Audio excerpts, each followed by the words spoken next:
In this video, I'm going to talk about the frustrations that many of us artists and creators are having with Instagram and platforms like it. And I'll be talking as well a little bit about being an artist and trying to find an audience. And I'll be talking about all this while we hang out together inside of this little amphitheater. And I'm going to try to make sense of what those things have to do with one another as well. But first,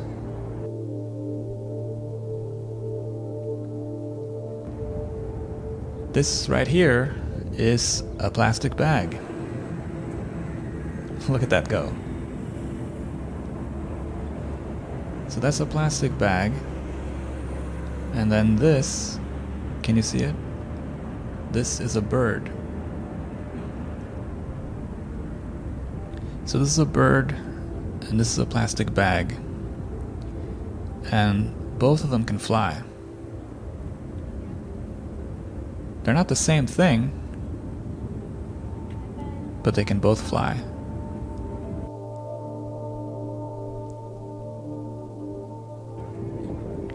Alright, so here we are at the entrance to Little Island, which is a park built on the water in New York City. It's built by some billionaire who doesn't know what to spend money on, I think. So he's spent it on a few of these kind of public spaces. This right here is the amphitheater is kind of over the hill here. And here we are. And the reason why this is all going to be a little hazy. That's kind of a tradition with these black and white videos I've been doing. But and I'm improvising this, but the reason why I wanted to talk about Instagram is because when I sat here, I really thought about what a weird space this is in a way. So if you've never been here, this is kind of this theater. It's a half circle you sit in. And all of these steps that you sit on lead down to a big stage in the middle. And on that stage is absolutely nothing. Lots of people come here every day and they sit on these bleachers and they look at nothing. Yes, there are occasionally events. There might be some concerts and things in here, but I've never seen that. And I would argue that the vast majority of people who come to sit here come when there is no entertainment happening. They're just sitting down. And this is a great space for me because I like people watching. And I suspect many of these other people do too. And so you're hanging out, you're looking at people, you're looking at the views. This is, like I said, it's on the water, so you kind of have a water view. You see like some surrounding structures, and it's sunny, it's nice, and it's just very like chill. But I was thinking about it in a kind of metaphorical sense, and this is as most of my metaphors, or as is true of most of my metaphors, this one is definitely broken, and it definitely doesn't make that much sense. But I was thinking about how, on Instagram, you have lots and lots of people coming to that platform, but it's a kind of an empty vessel. It's almost like you're coming there as a kind of zombie where you forget why you're there. It's a lot of people looking at other people instead of kind of engaging truly with any kind of real subject matter or any kind of real work. Instagram used to be a place where artists, and I guess in the beginning mostly photographers, would post their work, and then other people would appreciate that work and they would start to follow artists that they liked, and then they would be able to see more of the work that artist posted, and it was a beautiful system. What's happened to Instagram now is that for a lot of these even big creators, they're posting stuff, and let's say they have 1 million followers. Meta, in their infinite wisdom, will show that post to like maybe 30 of those 1 million followers. So it no longer matters, and there's been a lot of articles written about this and TED Talks and whatever else. It no longer matters who follows you. It's just these platforms are not interested in building your audience anymore. They're only interested in amassing views, and I guess they don't really care that much about the coherence of those views. They don't really care that you establish a fan base. So I guess they're just showing stuff to random people based on what their not perfect algorithm believes those random people will like, instead of listening to the signal that some people have given it, a very clear signal that says, I like this work, please show me everything this person does. Instagram says, we register that you've told us that, but we don't believe you. Or we don't care. We're not going to show you what this person posts. We're going to show you just random shit that you might be interested in, or that advertisers want to show you, including creators who advertise, who try to somehow connect to their audience again. And in a weird way, there's a kind of a beauty to seeing all the complaints from artists about this lately for me, because I'm one of the artists who never had an audience on Instagram. I could never get anyone to look at my stuff. And that's fine, you know, like a lot of stuff I make isn't for everyone, and I don't deserve an audience. Like no one owes me anything, right? But what's kind of almost, I wouldn't say, it's not like a revenge thing or anything, or I wouldn't call it sweet justice. But to see now that even some of these people who previously were getting a lot of attention on there now are struggling to have their work connect with anyone is sort of weirdly reassuring for those of us who never was able to kind of break through on there to begin with. And the thing about it is, like, as these bigger creators are discovering now, it has very little to do, I think, with the quality of your work. It has something to do with it, and I think it certainly has much more to do with the quantity of your work. But even then, it's a lot of chance, I think. And who knows what else is influencing the algorithm. But I have actually always appreciated my failure to do well on social platforms, in the sense that it's a way to really keep grounded as an artist. Because sometimes when you make stuff, you think like, I'm pretty good. I really like what I'm doing, and this is really good work. And then you think, I'm going to share this with people, and you post it on social media, and then almost nobody likes it. And it kind of makes you go like, oh, maybe I'm not that good. And in a way, I think that's healthy, at least for someone like me. Because I have an absurd confidence about my own abilities, I think, as an artist, that are honestly kind of ungrounded at times. And it's not the worst thing in the world to have something remind you that, like, you're not all that, you know? But that being said, when Mastodon kind of blew up a little bit, maybe about a year ago or something, it was really interesting to me that when I started posting some stuff on there, all of a sudden, even though Mastodon has like barely any people on it compared to something like Instagram, I was suddenly getting lots of engagement on there. And why is that? Well, it's because there's no algorithm. There's no algorithm on Mastodon. So your work is shown to whoever happens to see it. The algorithm doesn't try to kind of downvote your stuff.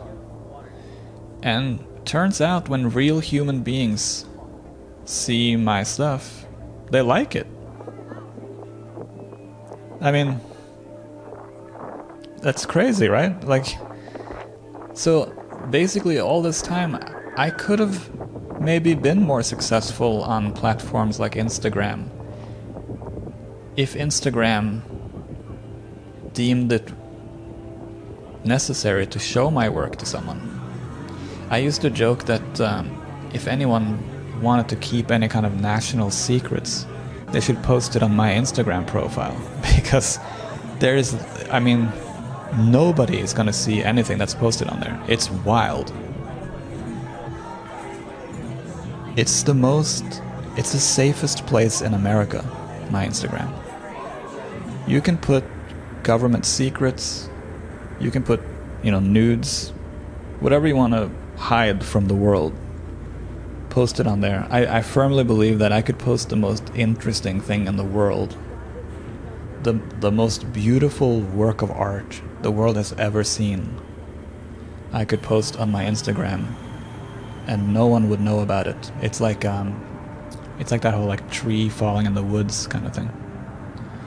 And look, that's fine. This isn't about like a complaint from me. Like, I'm a nobody.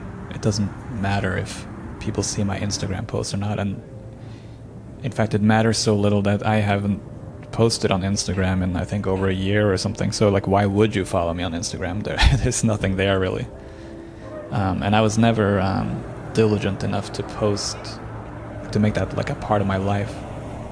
But I am seeing this now a little bit as I'm experimenting on YouTube, that, again, you're at the mercy of the algorithm, and it's fascinating. I think YouTube is more fun for me to engage with because its algorithm is a little more transparent in some ways. Like when you upload videos on YouTube, you have this dashboard that kind of tells you a fair amount of information about like who it's showing it to and how many people click through based on your thumbnail or title, and it shows you interesting statistics about where people get bored and leave the video, or which videos are able to hold on to people's attention longer, and so on. And as you can probably tell from this video, I am not very good at holding people's attentions, because I'm not that interested in like making some like clickbait Mr. Beast kind of like, let me scream at you for 10 minutes kind of video. I don't find that interesting. So I guess my bet is that somehow through experimenting I'll find a way to bring in an audience that cares about some of the things that I care about, which tends to be kind of more quiet, less sensationalist kind of stuff related to art and culture and film and animation and all that kind of stuff. And but anyway, it is still interesting that on YouTube, like last week I posted a video that recommends 10 documentary movies, and I can see from the statistics on that video that it's one of the most engaging videos I've made. It has really good retention rates for me. It has really, like, people are watching a very high percentage of the video and so on. So like all the stats are good. The click-through rate on the thumbnail isn't that great, but so that's probably the Achilles heel, I guess, but even that is not terrible. All the statistics are basically pretty good. The only statistic that's bad is the one that shows how many people YouTube decided to show my video to. So in other words, I can tell from the statistics of that video that if YouTube showed it to more people, people would like it, and it would amass lots of views, and lots of likes and lots of comments, and people would be engaged. And so that's very interesting to me. I've had other videos that have been sort of relative hits, and I'll say hits in quotation marks because generally my videos get very few views, and I'm certainly not a YouTube success story. Although, stay tuned. Maybe one day. But yeah, I've had a couple of videos that have done really well, and I've got a lot of videos that have done very poorly. But I've had one or two videos that have, again, had really promising statistics, but YouTube just doesn't show it to anyone. So they never get a chance to prove themselves. And that's exactly what happens on platforms like Instagram. And really most of the social media platforms these days function in a way like that, where it used to be that you could kind of build an audience on social, and nowadays it's very, very difficult to do that because they're no longer really interested in helping you build an audience and build a fan base. And so I see all these like people talking about different strategies for how to try to game the system, or how to become popular on these platforms and how to grow an audience. And most of these tips and tricks involve basically making it your full-time job to post and post and post and post and do all kinds of stuff that I don't know anyone that would want to do that stuff. Like that, then that's what you're doing now for a job. And you see a lot of musicians on TikTok complaining about this. They got into music because they wanted to write songs and play their instruments and just make music. But instead they're finding themselves having to make videos, and not just any kind of video. They have to be really, really compelling and engaging videos, and compelling in a particular way, right? Like that's the thing. Like these platforms, because we're in the attention economy, right? So it's gotta like hook you and grab you right away. It's gotta be like extreme. It's gotta be catchy. It's gotta be, there's all these criteria that you have to hit in order for people's very short attention spans to have a chance of like connecting with your stuff. And I think just as artists, I think sometimes chasing all that stuff, it's kind of a fool's errand, because chances are it's not going to work for you. There's just too much competition in terms of people trying to do the same thing. So where I've landed on this, and maybe especially just over time, I guess, I've always kind of felt this way, but you try stuff, because if you could get an easy win, you would do it, right? But I think there's no easy win in the cards, for me at least.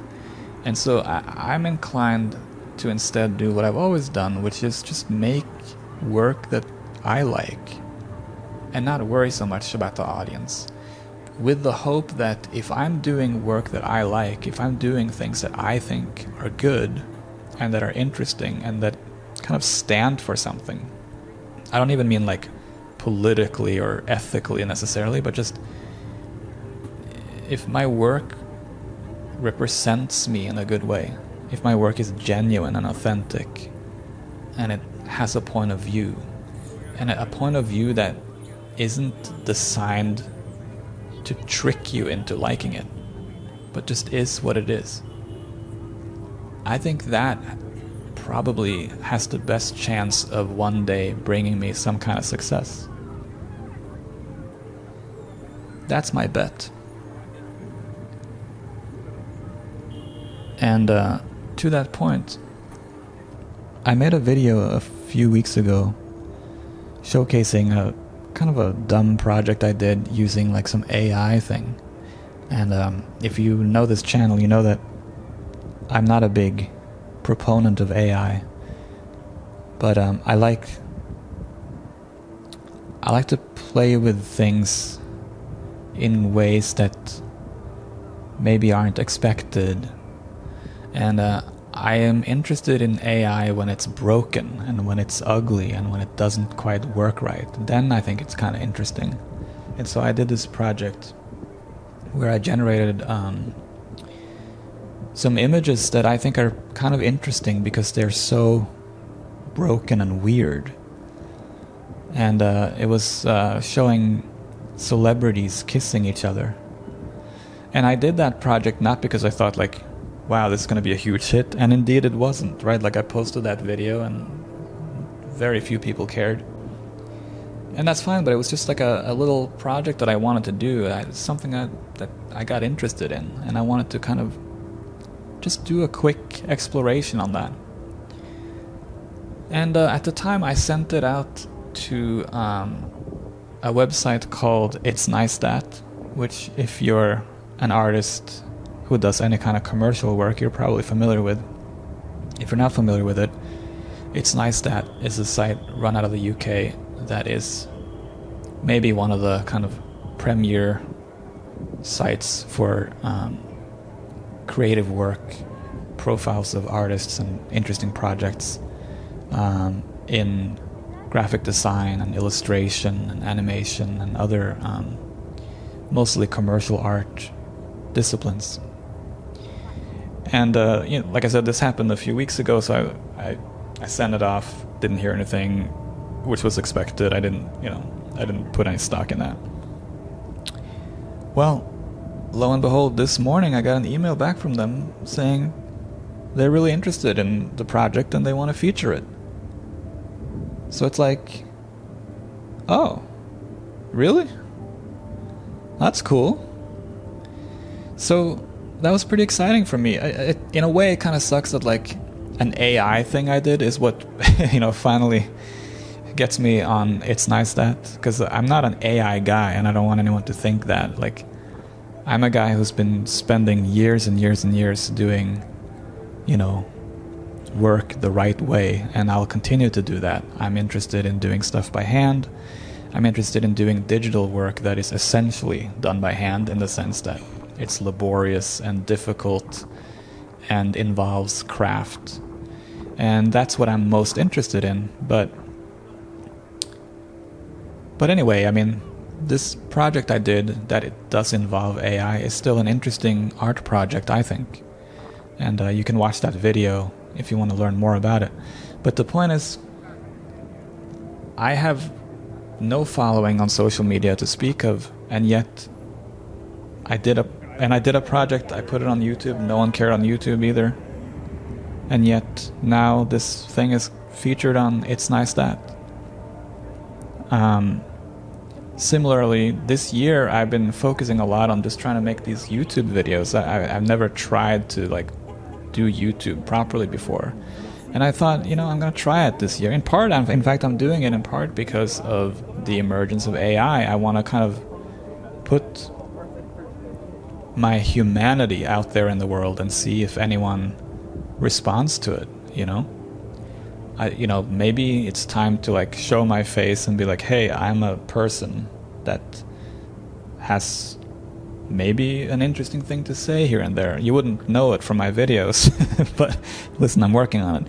But anyway, just kind of trying to be a person on the internet instead of always kind of hiding. My thought is that maybe that's a way to combat the onslaught of AI. That's not the only reason why I'm doing a YouTube channel, but it is one of the reasons. I was about to say that I've been focusing on this YouTube channel this year, and a calculation I made as part of that is I'm going to spend a lot less time trying to pursue animation work, which has been my main source of income for years, doing animation for different clients. And I just thought I probably won't get any animation work because I'm not chasing it. But recently I got a new, very cool animation gig as well. Again, I wasn't chasing it. I'm not telling you that, hey, you should just not try to find work. You should not post your work anywhere, and you should just keep your work to yourself, and you shouldn't try anything, and then things will work out for you. That is not what I'm trying to say. But I guess I am trying to say that maybe worry less about trying to do all the things that people tell you you have to do in order to find success as an artist. And instead just try to find success in terms of your own assessment of your own work. Just be true to yourself, and hopefully we'll all make out somehow. I think chances are about as good, anyway, if you do that, as they are if you try to chase Instagram success. That's my take. That's my hot take. Anyway, hope you enjoyed this video. I know I rambled. I can't promise I won't do it again.